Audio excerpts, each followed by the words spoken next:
In this video, we're going to talk about how some of our different parent functions can flip over our x and y axes and how it might do that when I put in some different negatives, okay? So let's start by just graphing out our original function. This one says x squared, and so this is just going to be a parabola that hits our vertex of 0, 0 right there. Now, if I have a negative x squared, notice that the square is not affecting the negative. It only affects the x in this problem, okay? We'll affect it over there in this one. But when it's outside, or maybe in the front of your function, you might say, before the stuff in the function happens, what this will do is reflect it over our x-axis. So we'll say reflect over the x. And instead of being up, it's going to be down, just like that.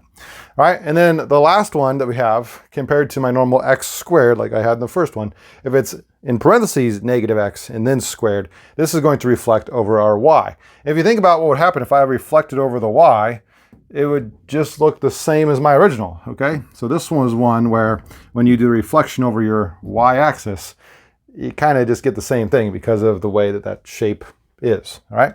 Let's try a couple more down here. This one is the absolute value of x, and if I were to just graph this, it should go up at kind of a 45-degree angle on both sides. Very similar to the other one. Again, if it's on the outside, it's going to reflect down over the x-axis. So we call this ROX, reflect over the x-axis. And the last one is reflecting over the y-axis. So very similar to this one. Oops, I went the wrong way. Very similar to this one, where compared to this one, it's just going to reflect, and you'll get the exact same graph that we started with. Okay, let's try a few more. All right, the other two functions that we're going to use are going to be our cubic function as well as the square root function. Okay, we're not going to do anything with the linear function. That doesn't really flip.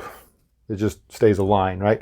And so let's look at this one. This one is f of x equals x cubed, and that graph kind of looks like this. It's a little bit tough to draw. I think this is the hardest one to graph, but it does look sort of like this, and that probably should be a little bit steeper, but that's okay. Now, if I reflect it, remember, if it's a negative out front, this reflects over the x-axis. Think about what happened here. This side would go down, so now it would look like that, and this side would go up, so reflect up this way, so it kind of switches. And then this other one, when it's on the inside, you might use parentheses with your cubic function. It's going to reflect over the y-axis.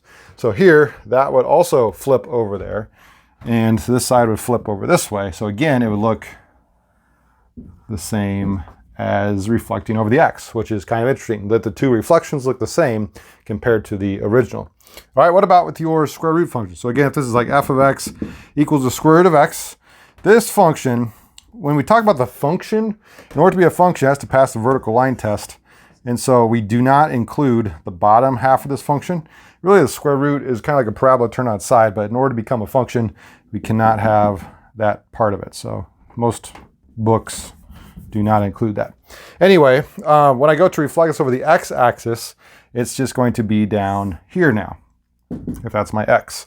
And if it reflects over the y-axis, compared to my original, it would now be going this way.